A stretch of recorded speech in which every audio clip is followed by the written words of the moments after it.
Good morning, Blue Ridge Ruby. How did everyone enjoy the first day of the conference yesterday? I also had a great time, and I'm so excited to be here kicking off day 2 with you. So this morning, I'm going to talk to you about something called type checking. Now, if you've never heard of type checking, that's okay. We're going to start from the beginning and make sure everyone's on the same page going into this talk. If you have heard of type checking, though, you may be wondering how this talk could possibly be relevant to you. Not a lot of Rubyists use type checking in their day-to-day work. Maybe you're someone who thinks they will never use type checking in Ruby. Maybe you're secretly DHH wearing sunglasses and a fake mustache sneaking into regional Ruby conferences. Look, I don't know, that's your business. I don't care. But I am here to tell you that this talk is for you no matter who you are. And to do that, I'm going to let you in on a little secret. First, get out of here, David. The secret is that this talk is not actually about type checking. This is actually a talk about something called reflection. And reflection is just a fancy word for using Ruby to understand other Ruby code. Using reflection, we can build really cool tools that help developers save time, improve their workflows, and find more joy in coding. My name is Emily Samp. I am a software developer at Shopify, where I work with tools like Sorbet and Tapioca to improve the Ruby developer experience. You can find all my internet links on my website, emilysamp.dev, including all of the slides for this talk that I'll upload later today. There's also a dog in the back, and so if I get distracted, that's why. So my biggest hope for you today is that, yes, you do learn some things about type checking, but more importantly, that you leave this talk feeling like you too could use Ruby Reflection to build something really, really cool. Does that sound good? Okay, let's get started. So to talk about how I use reflection in my day-to-day work, I first have to explain something called Sorbet. Sorbet is a gradual type checker for Ruby, and it was developed at Stripe. We've been using it at Shopify since 2019. Now, when I say Sorbet is a type checker, what I mean is that it can take all of our code, and instead of having to run it to tell us when we've made a mistake, it will analyze it statically before it ever gets run, and tell us if we are using Ruby in a valid way. And this can really improve our workflows, and I'll show you what I mean.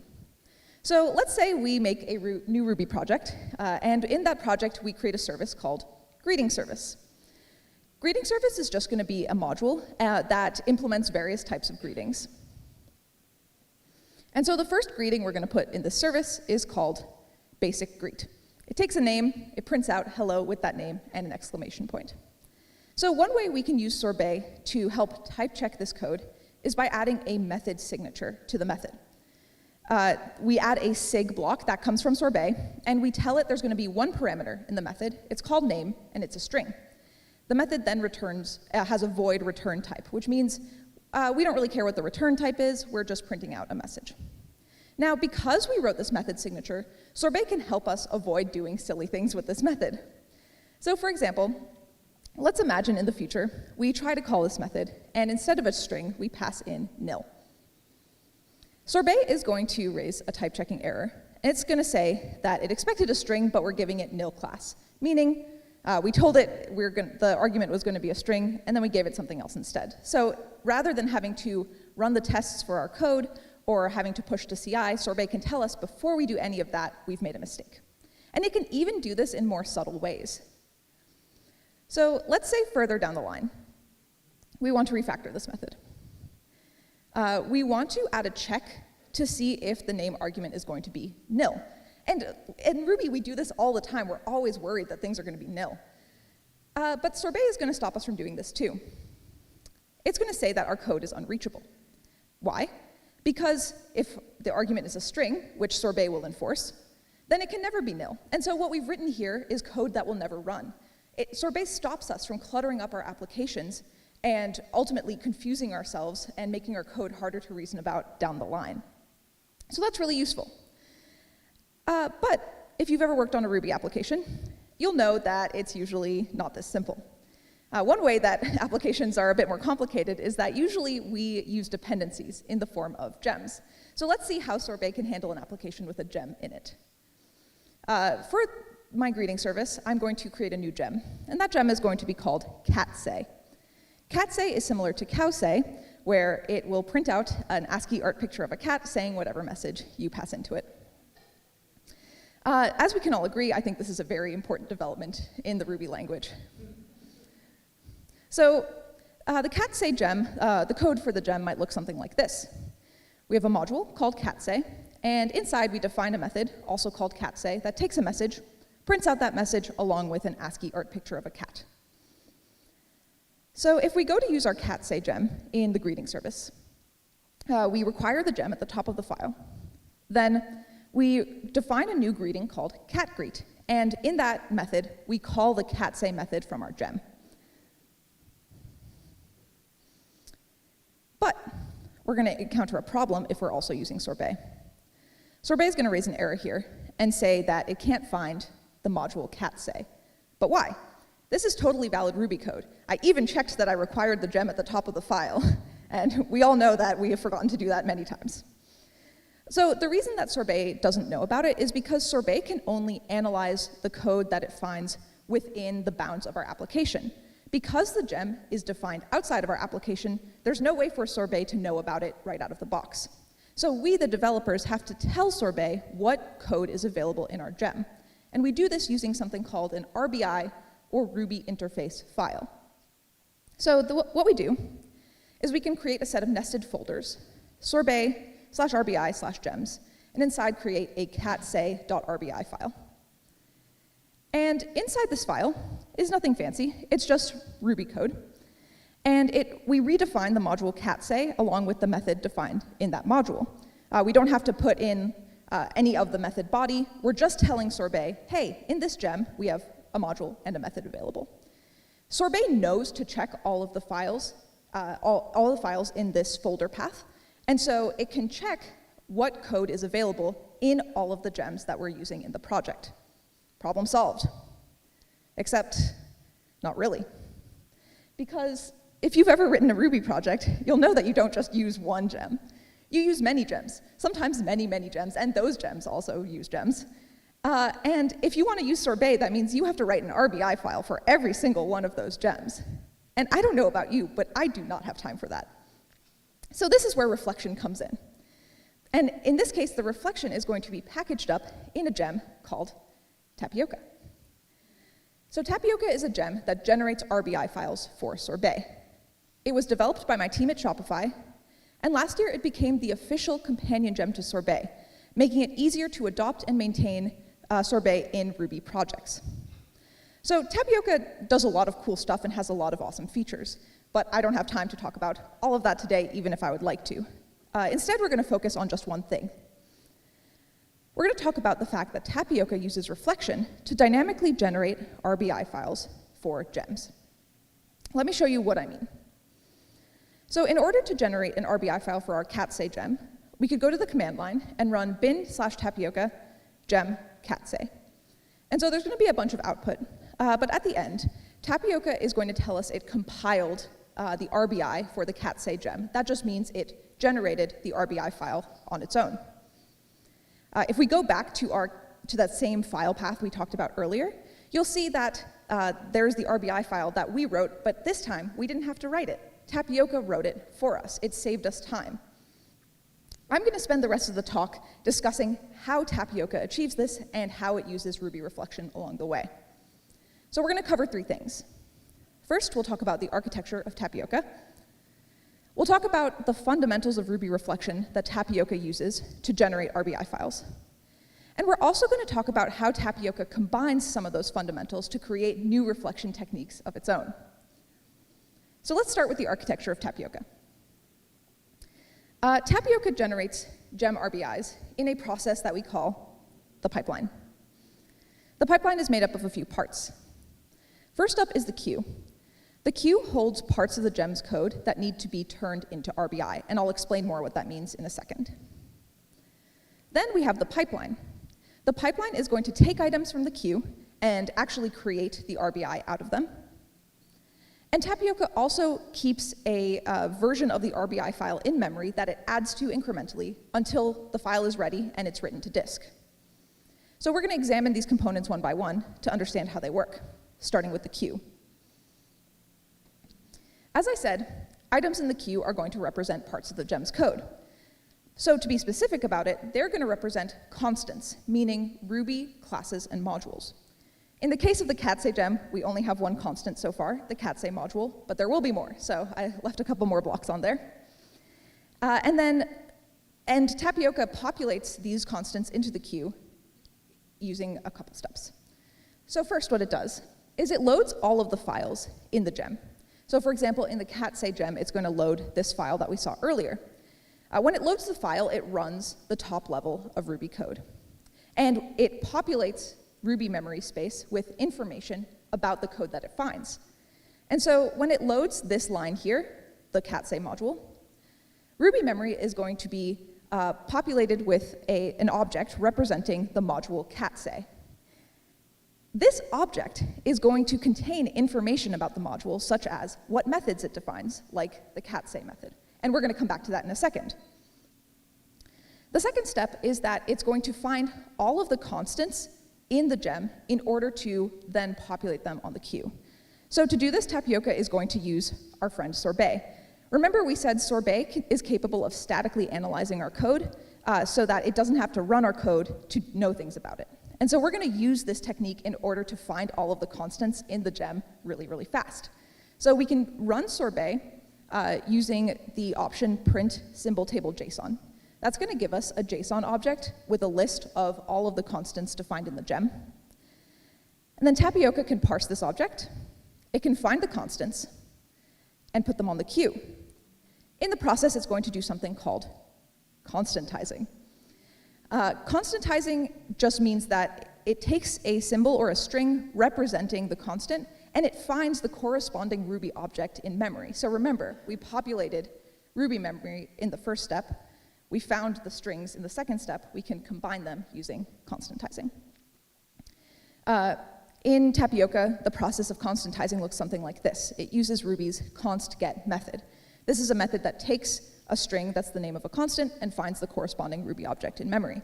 If you're a Rails developer, you'll be very familiar with this method, probably, because Rails implements a very similar method in pretty much the exact same way. This is also our first example of Ruby reflection. In the next section of this talk, we are going to discover some tools that Tapioca uses in order to generate the gem RBI using Ruby reflection. This is not meant to be exhaustive in any way, because Ruby has a lot of awesome reflection techniques that we would spend all day talking about. It's just meant to give you a taste of what is possible if you want to write code that examines other Ruby code. So back to our queue. It's populated with constants. Those constants are going to be passed to the pipeline. Now, the pipeline is actually composed of a series of components that are called listeners. Each listener has a specific responsibility. The constants are going to be passed to every single one of the listeners, and the listeners are going to take turns generating snippets of the RBI file that are written to the larger file and kind of pulled together to create the entire file that we use to type check our code. So the constant's going to be passed to every listener until the pipeline is complete. Now, this is a super vague description, and so let's dig into what these listeners do by examining one of them in depth. This is going to be the method listener. The methods listener takes a constant from the pipeline, and then it generates a part of the RBI file that corresponds to the methods defined on that constant. And so how does the listener know what methods are defined on the constant? Well, it uses reflection. I'm sure that's very shocking to you. So if we look at this snippet of code, we first have to get the name of the method from the constant. And the way Tapioca does this is by calling the Ruby method public instance methods. I'm going to say method a bunch on this slide, so sorry if that word loses meaning for you after a couple minutes. The public instance methods method returns a list of the names of all of the methods defined on the constant. So once we have the names, we can then use them to get the arguments for those methods. We start out by calling the instance method, and then passing in the name of the method that we discovered in the previous step. This gives us an object that represents the method from our Ruby code. So it's literally a Ruby object that represents Ruby code. That is so cool. And then on that object, you can call the parameters method, which will give you a list of the names of all of the parameters. Then using all of this, Tapioca can create this line of code that it then writes to the RBI file. We've also just discovered 3 more fundamental reflection techniques. Now, these are not the only ones Tapioca uses. There are actually 14 total listeners in the Tapioca gem RBI generation pipeline. Each of these listeners uses different reflection techniques in order to generate different parts of the RBI code. And so I think it's so cool that Ruby is so powerful and gives us so many tools that we are able to build something like Tapioca. But I'll stop fangirling, let's go back to the pipeline. So this whole process is going to repeat itself for every single constant in the pipeline. They're going to take turns being passed to every single one of the listeners. The RBI file is going to be generated incrementally until the queue is empty, and then the RBI file can be written to disk. And I made this slide really long on purpose so I can take a drink of water.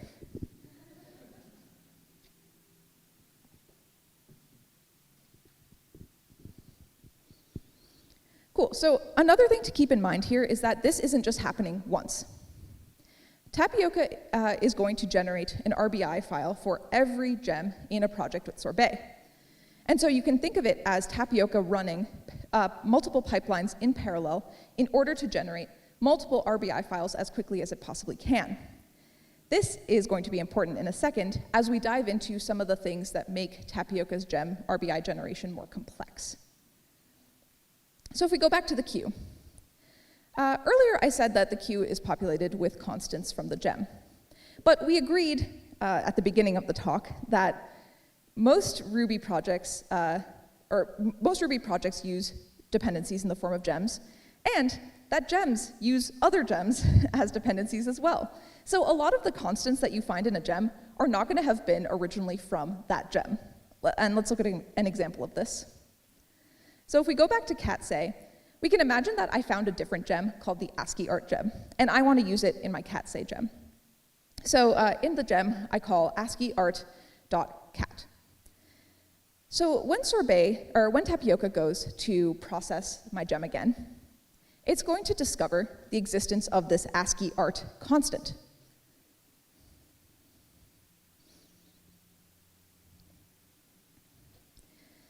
And it's going to take this constant, and it's going to try to add it to the queue, along with the cat.say constant. If we try to process this constant through the pipeline, it's going to create a problem.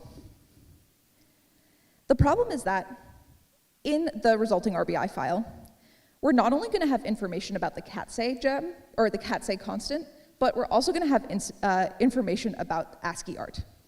On its own, this is fine. But remember, Tapioca is not just generating RBI for cat.say. It's generating RBI for ASCII art as well. And in that file, it's also going to have information about the ASCII art module. So now we have 2 sources of truth for the ASCII art RBI. That means if we go and update one, but not the other, it can create very hard to debug sorbet errors, not to mention confusing all of the other developers on our team, which is not a great experience. So Tapioca actually has to handle this case. Before any of the constants are processed in the pipeline, there's actually a check to see whether the constant is originally defined in the gem. Tapioca implements this check using a method called const_source_location.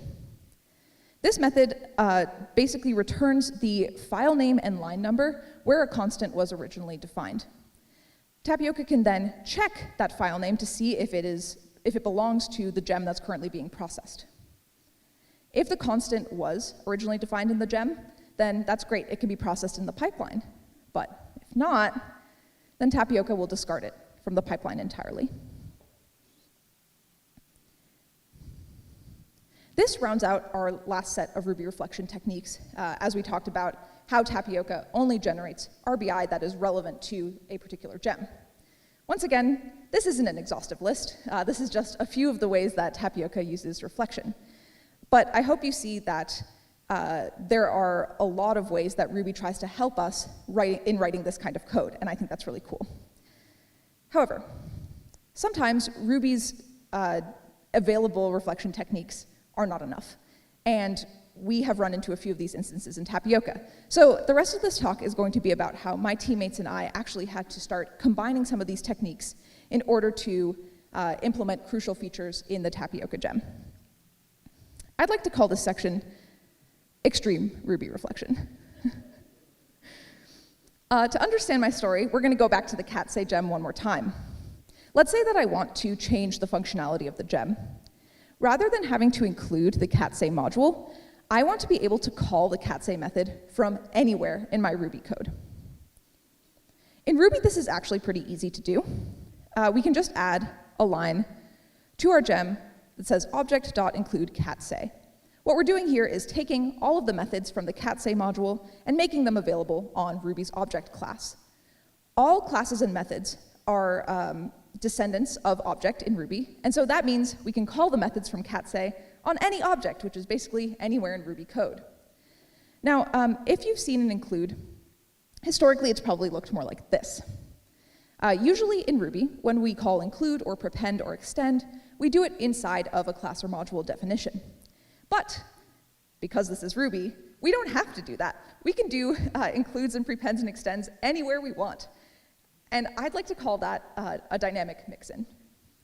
By this I mean calling the include method or prepend or extend, basically mixing some code into other code outside of the original class or module definition. So this is a really common pattern in Ruby. A lot of gem maintainers do this because it makes it really easy to use their gems. Instead of having to do all the gem setup ourselves, the methods from the gem become available on existing Ruby objects, and so we can just plug and play pretty much. Rails does this a lot. And it's cool that Ruby allows us to do this, right? It actually creates a really good quality of life for us developers. That means that Tapioca, unfortunately, has to support it, and that's going to be tricky. I'll show you why. So if we go back to the cat-say RBI file, in an ideal world, we'd want Tapioca to generate something like this. We'd want Tapioca to tell Sorbet all of the methods from the cat-say object are available, or the cat-say module are available in the object class through this include. This would allow us to use methods from the cat-say gem without having to include the module first. So we can delete that line that included the module. However, it doesn't work out this way. As we remember, the Tapioca pipeline has a check, right? And so if we try to generate a part of the RBI file for the object class, Tapioca is going to check and say, object was not originally defined in the cat-say gem, object is from Ruby, and we don't want to process it. So the constant would be discarded by the pipeline. This crucial part of the RBI file would not be generated. And Sorbet would raise an error saying our cat-say method is not available, even though it is. This is a case where Tapioca would be causing Sorbet to raise incorrect type checking errors, and that's really not great, and so we had to figure out a way to fix it. We knew that the issue was this check. It was causing problems, and so we had to figure out, is there a way we could make an exception?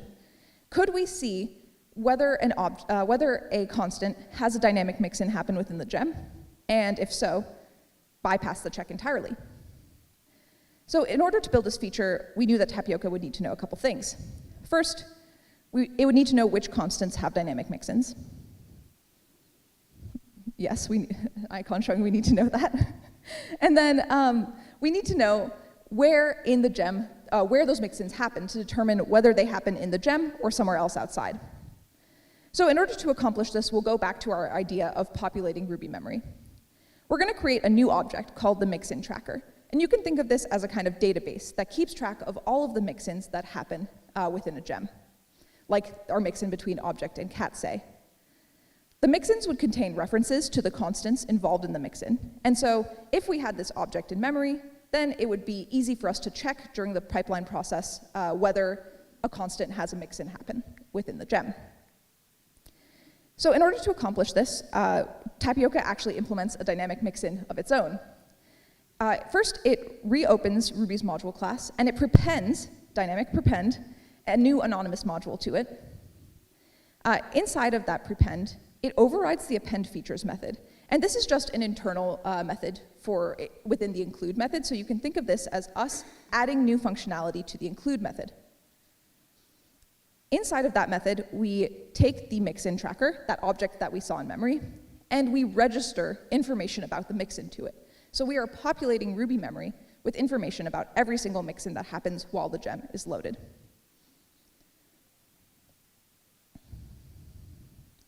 In the mixin tracker itself, there is a hash called mixins to constants, which keeps track of all this information, as well as a register method, which is the method we saw called on the previous slide, that actually stores this information. It's also in charge of finding the location of a dynamic mixin. And to do this, it's based on Ruby's caller locations method. This is a method that returns a backtrace anywhere you are in Ruby code. And so in our cat-say example, the backtrace might look a little bit like this. Our goal, when taking this backtrace, was to figure out which of these lines can we attribute the dynamic mixin to? Where can we say the dynamic mixin happened?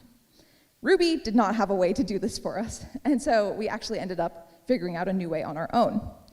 So you would think that the best line to attribute a mixin to is the line where the mixin actually happened, where the include was actually called. That would make a lot of sense. However, this is Ruby, and so that does not make a lot of sense. It turns out in Ruby, you can have one gem that calls a method from another gem, and that second gem calls include. Should you attribute the include to the first gem or the second gem? I'm not going to go into all the minutiae of this problem, and if you want to talk about it, feel free to come get me after. But basically, my coworker, Ufuk Kaiserliolu, came up with a new technique. He said that we should find the part of the backtrace that has this top required label. This marks the line of code where a file is loaded such that it eventually, down the line, leads to the dynamic include being called. And this is the correct place to attribute the dynamic mixin to. What's cool about this is not like the exact details of the situation, but it's that one of my teammates invented a new technique for Ruby reflection, and that is what allowed us to actually implement this functionality in Tapioca. So now that we have this mixin tracker object, we can see how it's used in the pipeline. We create a new listener, and it's called the foreign constants listener. This is the listener that uses the mixin tracker. It takes a constant from the pipeline, and remember, the mixin tracker is sort of a database, so it searches, and it finds any objects or any constants that are involved in a dynamic mixin with the first constant. It'll even tell us whether or not that dynamic mixin happened within the current gem, and it will put that constant back on the pipeline, or back on the queue. And because it has a dynamic mixin that happened within the gem, the check knows that it can skip it, or the Tapioca knows it can skip the check, and thus be processed by the pipeline. So this is going to generate the RBI we want, the RBI with the object class and the include of cat-say. This is going to allow us to use the cat-say method without first having to include the cat-say module, and Sorbet is not going to complain about it because Tapioca generated the correct RBI. So originally I called this section Extreme Ruby Reflection, but really all we just did was combine reflection techniques in order to create new techniques that served our purposes. An even cooler thing is that we can actually contribute these new techniques back to Ruby in the form of either upstreaming code or just contributing the ideas back to the Ruby maintainer team. And we've done this a few times in Tapioca.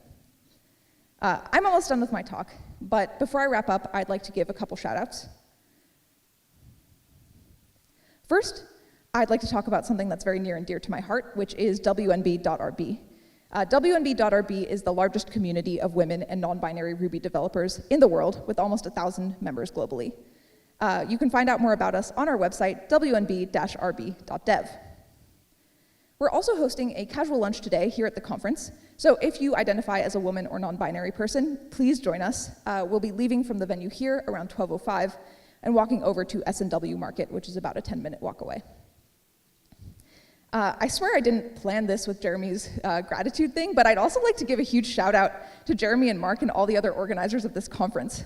Organizing a conference is an immense undertaking, and it's a true love letter to the Ruby community. They've done a spectacular job, and we're so lucky to be here benefiting from all their hard work. So can we give them a round of applause?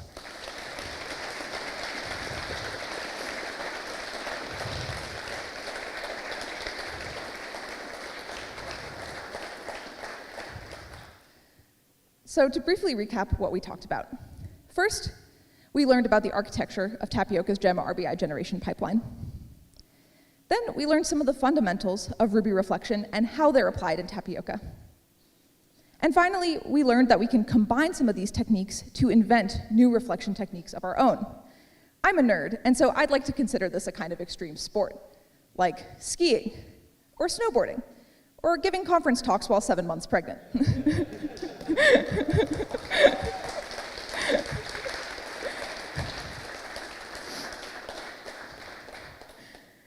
But in the end, if you take anything away from this talk, I want it to be this.